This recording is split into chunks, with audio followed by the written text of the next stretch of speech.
pas peur, ayez d'abord foi en Dieu, foi en vous-même, et ensemble nous allons déplacer les montagnes. Notre pays, je disais, c'est un pays qui a tous les atouts pour sortir très vite des sous-développements dans lesquels nous l'avons plongé. Il n'est pas acceptable qu'aujourd'hui, quand on parle des pays émergents, quand on fait la classification des pays africains, que notre pays se trouve à l'avant-dernier de l'ensemble des pays et qui rivalise la dernière place avec des pays comme la Somalie. C'est une honte pour le Grand Congo, qui était en 1960 au même niveau que les pays comme le Canada, l'Afrique du Sud et la Corée du Sud. C'est comme un rêve quand on le raconte à nos enfants.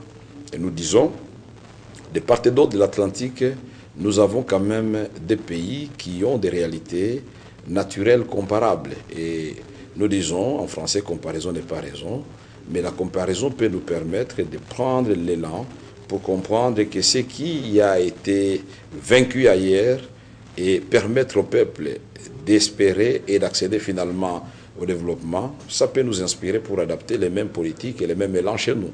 Et ici, nous nous sommes donc dit que le Brésil, son modèle, nous inspire. Ils sont la première forêt du monde, nous sommes la deuxième forêt du monde. Et le monde aujourd'hui est menacé par le réchauffement climatique. Ils ont un grand fleuve, l'Amazone, qui fournit non seulement de l'eau pour ses habitants du Brésil, mais aussi pour d'autres pays limitrophes, et de l'énergie propre, non polluante et renouvelable. Nous avons le fleuve Congo qui traverse l'ensemble du Congo, 4300 km, la province du Katanga, la province du Kivu-Maniema, la province du Maniema, je préfère l'appeler Kivu-Maniema pour rappeler toute cette unité culturelle du Grand Kivu, la province orientale, la province de l'Équateur, la province de Bandundu, Kinshasa où nous sommes, dans le Bas-Congo, pour aller se jeter dans l'océan. Ces fleuves donc qui appellent tous les riverains, toutes les provinces qu'ils traversent, ils se demandent pourquoi on ne me capte pas pour résoudre le problème de soif et des besoins domestiques et des besoins de production agricole sur toutes ces provinces qu'ils traversent. Ces fleuves doivent donc se jeter dans l'océan pour devenir des eaux salées. Le Congo, aujourd'hui, c'est 53% de toutes les eaux d'Afrique. Ça paraît comme un conte de fées, un rêve, et pourtant c'est une réalité. Et nous disons aussi hier, nous avons été menacés à cause de nos ressources minérales incommensurables. Demain, si nous ne prenons garde et si nous n'avons pas de politique rationnelle et cohérente par rapport à la gestion de cette manne que Dieu nous a donnée, l'eau, nous disons, nous risquons de connaître une nouvelle agression à cause du gaspillage de cette ressource. Aujourd'hui, le lac Tchad est en train de sécher. Le Tchad demande de l'eau, mais nous disons qu'est-ce que ça coûte au Congo? Pas à partir de la rivière Ubangi, mais à l'embouchure là où l'eau du fleuve Congo et toutes les eaux des affluents du fleuve Congo vont se jeter dans l'océan pour devenir des eaux salées. Mais si on construit un pipeline de là jusqu'au Tchad, c'est 600 km. Le Tchad est un pays producteur de pétrole actuellement. Ça ne va rien coûter au Congo. Au contraire, nous aurons résolu le problème d'un pays frère. C'est un exemple sans que cela perturbe nos eaux ici.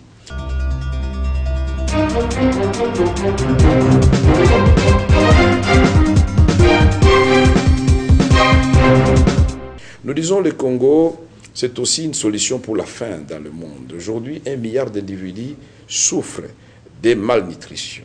Et nous avons des terres arables évaluées aujourd'hui à 120 millions d'hectares, parmi lesquels 80 millions accessibles et 40 millions irrigables. Ces terres exploitées comme en Europe, comme en Afrique du Sud, comme au Brésil, comme en Chine, comme en Amérique, comme au Canada, les études de la FAO ont démontré et confirmé par les études françaises que le Congo est capable de produire pour des milliards d'individus. Nous ne sommes que 70 millions d'habitants. Et nous disons, soit c'est une malédiction, soit c'est une absence de vision.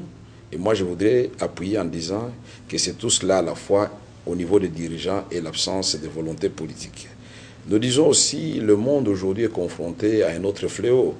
C'est celui de l'absence de l'énergie insuffisante, de l'énergie propre, non polluante et renouvelable. Le Congo, c'est le champion, c'est le numéro 2 mondial. Inga, à lui seul, c'est 44 000 mégawatts. 44 000 mégawatts, Et Inga dans le cas d'INEPAD, pour ceux qui ne le savent pas, notre Congo, avec notre Inga, est chargé et prédestiné à fournir l'énergie électrique et l'industrialisation de l'ensemble de l'Afrique à partir des Inga. Mais qu'est-ce que nous faisons des Inga? Puisqu'il y a déjà dans le plan qui était projeté à la construction des premières phases d'Inga, il était prévu Inga 3, avec l'interconnexion aussi, le barrage d'Ansoua en Égypte, pour amener du courant jusqu'à l'Europe méditerranéenne, s'il vous plaît. Et là, ça allait donner au Congo tout son leadership. Ce pays locomotive au cœur de l'Afrique, ce pays locomotive qui allait devenir un pays qui compte dans le monde, aujourd'hui comme l'Afrique du Sud en Afrique australe, le Nigeria en Afrique de l'Ouest, et avec cet axe Johannesburg, Kinshasa, Abuja, je crois que l'Afrique subsaharienne pouvait sortir de la zone de misère. Nous disons aussi enfin que le monde aujourd'hui est confronté au problème des matières premières qui ne sont plus suffisantes pour répondre à tous les besoins d'industrialisation fulgurante qu'on constate aujourd'hui à travers le monde. La Chine est montée, l'Inde est montée, le Brésil, le Chili et beaucoup d'autres pays des dragons de l'Asie du Sud-Est. Nous disons que ces matières premières sont en train de s'épuiser partout. D'où l'arrivée vers les matières premières congolaises. Le Congo à lui seul, c'est 110 substances minérales. Et cela nécessite des politiques cohérentes. Si le Brésil aujourd'hui a pu retirer les bénéfices pour son peuple de ces matières précieuses, le Congo ne l'a pas fait par l'absence de vision de ses dirigeants, la cupidité de ses dirigeants, l'insouciance de ses dirigeants par rapport au bien-être général du peuple congolais. Et nous disons qu'il est possible d'exiger à tous ceux qui viennent investir au Congo ou prendre les matières premières du Congo un certain nombre de pourcentages de transfert de technologies. Au Brésil, c'est 60%, on peut faire la même chose ici. Ça va créer les emplois. Ça va nous permettre de nous procurer des produits finis à partir de nos propres matières premières à un prix moins cher. Au lieu de vivre aujourd'hui ce paradoxe où le cuivre part du Congo, il va en Asie, on le transforme et la SNEL rachète les câbles à 5 fois plus cher qu'on a acheté les matières premières du Congo. Et on dit que c'est un scandale à la fois géologique, agricole, nous avons dit aussi hydrographique. Nous disons, tout cela nous donne les moyens de notre politique. Et c'est cela que nos mobilisateurs, nos candidats députés, qui vont descendre sur le terrain, ils vont d'abord parler de la vision.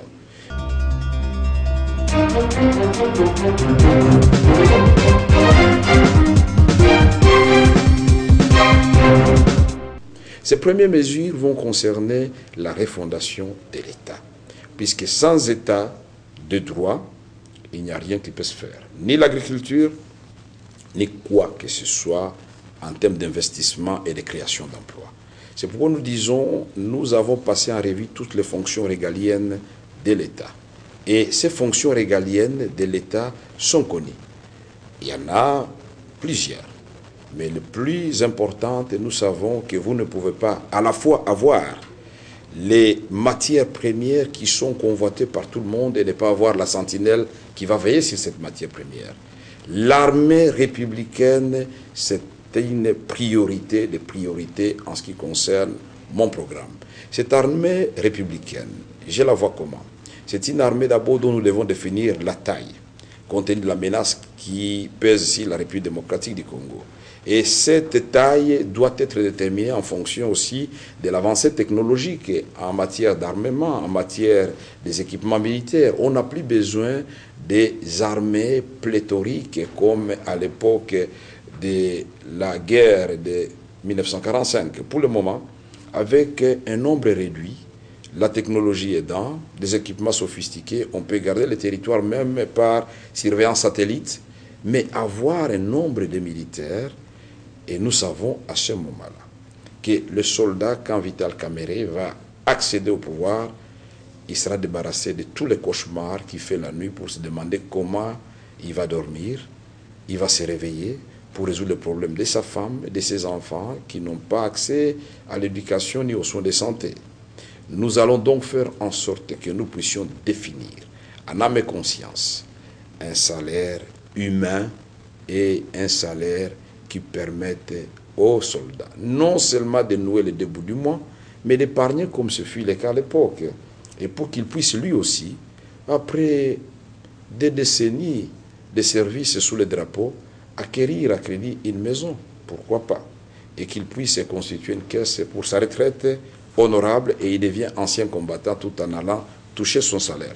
Ces soldats-là que nous allons placer dans de bonnes conditions, il faut qu'à côté nous ayons l'organe de discipline, l'auditorat militaire, qui sera aussi renforcé. Puisque quiconque, après que nous ayons donné les conditions sociales convenables aux militaires, qui sera attrapé dans des cas de tracasserie des simples citoyens sera sanctionné et de la manière la plus sévère. Le policier, la même chose. Ces gens qui veillent pendant que nous dormons, ces gens qui veillent pendant la journée sur l'ordre public et la sécurité. Vous donnez à quelqu'un qui touche 45 000 francs congolais une arme, mais il devient un danger pour la population. C'est pourquoi nous disons, nous devons améliorer les conditions des policiers pour que du début à la fin du mois, il sache ce qu'il va gagner, sa femme, ses enfants, qui vivent dans des conditions humainement acceptables et que nous puissions construire des casernes et pour les militaires en dehors de la ville et des camps pour les policiers en l'intérieur de la ville, puisque les militaires ne peuvent pas garder l'objectif dans l'objectif. Nous disons pour la justice, on ne peut pas non plus parler de l'État sans justice. Aujourd'hui, nous assistons à une justice des riches contre les pauvres. Cela doit prendre fin avec mon accession au pouvoir. Nous voulons une justice la même pour les forts et pour les faibles, pour les riches et pour les pauvres. La même justice pour toutes les ethnies. Puis une justice où le magistrat favorise quelqu'un qui parle sa langue. Une justice dépouillée de toute corruption. Et pour cela, nous devons donc réellement placer les magistrats, les juges et tous ceux qui travaillent dans le secteur judiciaire dans des conditions idéales de travail pour offrir au peuple congolais une justice équitable. Et comme pour les militaires, nous allons réhabiliter dans ses prérogatives le Conseil supérieur de la magistrature pour que tout magistrat, tout juge contrevenant à la loi puisse être sanctionné aussi à son tour. L'État, c'est aussi l'administration. Vous ne pouvez pas espérer avancer dans un pays ou entreprendre quoi que ce soit si le fonctionnaire n'est pas réhabilité. Aujourd'hui, nous avons clochardisé le fonctionnaire. Nous avons fait de la fonction publique un dépotoir où on vient déverser tous les membres de la famille qui ont échoué dans la vie, dans les études, et nous nous retrouvons avec un cadre organique qui a des effectifs 10 fois plus que le poste prévu. Et cela est inacceptable. Le fonctionnaire, avec ce qu'il touche à la fin du mois, il est incapable d'assurer correctement son travail. Nous disons, avec l'arrivée de Vital Kamerhe au pouvoir, qui a été président de l'Assemblée nationale et qui avait déjà associé les syndicalistes à l'examen des budgets, j'ai associé les syndicalistes. Cette fois-là, je n'aurai besoin de l'autorisation des personnes pour le faire. Je vais appliquer Mboudi et on va étudier ensemble avec les fonctionnaires pour ne pas faire de la démagogie comment nous allons réellement appliquer Mboudi. Parce que tout cet argent qui va dans des contrats, qui ne rentre pas dans la caisse de l'État, tout cet argent qu'on négocie dans le noir, tout cet argent dont le président Lafek avait révélé l'existence qui circule, il avait parlé de plus de 16 milliards de dollars qui circulent en dehors des circuits officiels, nous allons faire en sorte que cet argent revienne dans la caisse de l'État et que nous puissions améliorer les conditions de vie de ceux qui travaillent pour l'État. L'administration territoriale, c'est très important, puisque un administrateur du territoire, un gouverneur de province, clochardisé devient un danger pour la population, d'où la création de taxes pour permettre au gouverneur de vivre le confort que les homologues vivaient dans le temps. Et pour cela, nous devons donc, la première mesure que je prendrai, en attendant que l'Assemblée nationale se réunisse, je prendrai un décret pour d'abord restituer aux provinces leurs attributions qui leur aient été arrachées lors de la dernière révision constitutionnelle, pour que les assemblées provinciales deviennent de véritables assemblées pour surveiller le gouvernement provincial, que les gouverneurs de province soient des mini-chefs d'État, où ils fonctionnent, ils ont l'obligation des résultats et ils doivent rendre compte à leurs administrés. Nous devons leur donner les moyens qui leur reviennent. Les 40%, ce n'est pas un miracle, mais il faut parler de la caisse de péréquation parce que nous sommes conscients que toutes les provinces n'ont pas le même niveau de développement. Tout cela est dans mon mot. Nous disons, quand l'État a fait tout ça, ça signifie que cela va concomitamment avec la lutte contre les antivaleurs, la corruption, la concussion, les tribalismes, le népotisme. Et nous disons donc que l'État va créer l'environnement qui va permettre à tous les autres secteurs de la vie de prendre un essor. Les gens qui voudraient investir dans l'agriculture parce qu'ils sont protégés par l'État, parce que l'État crée des conditions, ces gens-là vont produire. Ceux qui veulent construire des maisons, ils vont le faire, mais nous disons, nous avons toute une politique pour l'accès à l'éducation. Nous avons toute une politique pour l'accès aux soins de santé, et cela va s'inspirer de ce qui s'est fait ailleurs. Il y a des medical aid ailleurs. Chez nous, on parlait des cartes d'ayant droit. Tout cela, ce n'est pas de la magie.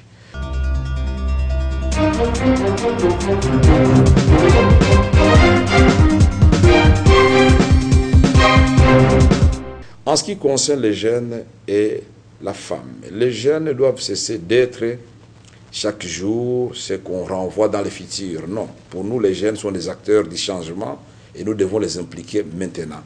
Les jeunes désœuvrés, nous allons relancer le service national pour les former, des modules de formation pendant 6 mois chaque module et les utiliser dans des brigades agricoles, brigades de cantonnage manuel, brigades de protection de l'environnement.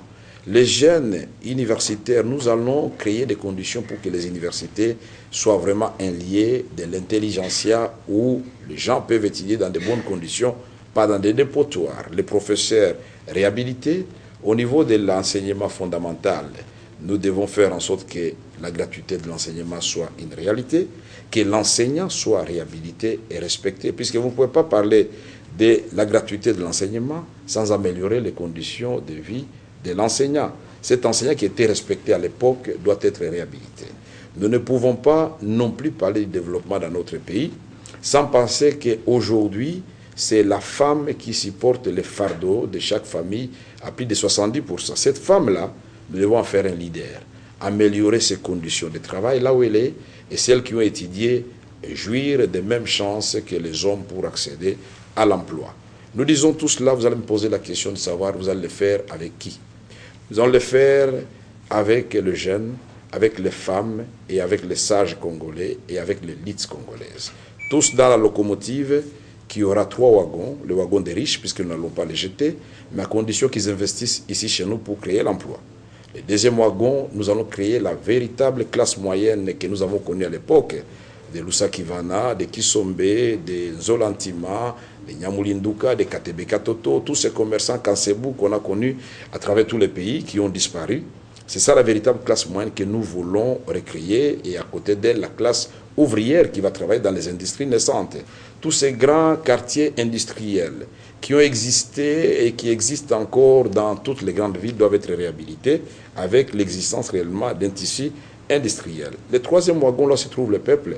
Nous ne voulons pas que là-bas le peuple manque à manger, manque l'eau, manque l'accès à l'éducation, manque l'accès aux soins de santé, et que l'habitat soit garanti et que le peuple puisse circuler lentement. Si bien que notre théorie de la locomotive du Congo qui doit se mettre debout pour avancer, ça signifie que quand nous partons du point A, nous devons partir au même moment et nous arrivons au même moment au point B. En ce qui concerne la coopération régionale, parce que le Congo ne vit pas sur une planète isolée, nous avons dit que nous allons développer une coopération régionale gagnant-gagnant avec tous les pays limitrophes.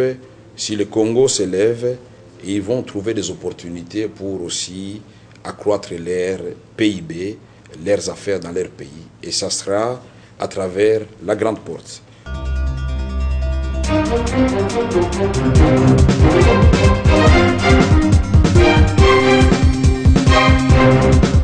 Dans cette compétition où le monde tend à devenir un village planétaire, j'ai développé le rôle du Congo dans la zone transatlantique. C'est très important, mais j'ai dit aussi le rôle du Congo dans le monde. C'est la politique de la porte ouverte, mais basée aussi sur le principe gagnant-gagnant. Tout le monde est le bienvenu au Congo, mais en respectant les règles du Congo, et que les ressources du Congo profitent d'abord aux Congolais. Et là, le Congo va être un maillon important dans cette chaîne de mondialisation. Je voudrais donc exhorter les militantes et les militants de l'Union pour la nation congolaise, les candidats de l'Union pour la nation congolaise. Le seul message que vous devez amener, c'est celui-là. Vous n'avez pas besoin d'injures, vous n'avez pas besoin de verser dans la violence parce que vous avez des arguments à faire valoir. Je vous souhaite à vous tous, candidats de l'Union pour la nation congolaise, bonne chance. Je souhaite bon travail à toutes nos militantes et tous nos militants qui travaillent chaque jour de façon bénévole. Je remercie tous ces jeunes qui nous soutiennent de façon spontanée. J'ai dit à ces jeunes-là, le chiffre 5, c'est le chiffre qui va effectivement nous amener à la victoire. Puisque là, ça signifie en même temps la bénédiction. Ça signifie en même temps la salutation. Ça signifie en même temps la solidarité, l'union. Ça signifie en même temps qu'on va élire le 5e président de la République démocratique du Congo. Ça signifie en même temps que je suis le défenseur de la nation, les libéraux. Hier, j'étais l'attaquant de pointe, mais aujourd'hui, le pays menacé par la misère, l'insécurité, le rôle des défenseurs est plus important pour le moment pour que le Congo ne disparaisse pas. J'ai dit bonne chance à tous les candidats, bonne chance au peuple congolais et faites le bon choix, le choix du changement, le changement qualitatif, le changement qui va apporter effectivement des résultats, c'est-à-dire nous allons vous convier à un voyage pour qu'ensemble nous puissions aller au rendez-vous de l'espérance. Je vous remercie, peuple congolais, et je remercie Dieu, le maître de l'histoire, qui nous a permis aujourd'hui d'être candidat numéro 5 et d'avoir encore le souffle de vie, avoir vos faveurs de pronostics, je le suppose, qui puisse mettre sa main, voilà, sa main sur nous, nous bénir et bénir le Congo, et que seule la volonté du peuple de Dieu, qui est celle de Dieu, puisse s'accomplir. La démocratie, ce n'est pas la guerre, c'est la confrontation d'idées. Nous disons non à la violence, non aux appels à la haine, non aux injures. Nous disons à toutes nos militantes et tous nos militants de se discipliner et vous verrez que la victoire est certaine. Merci, bonne chance. Merci.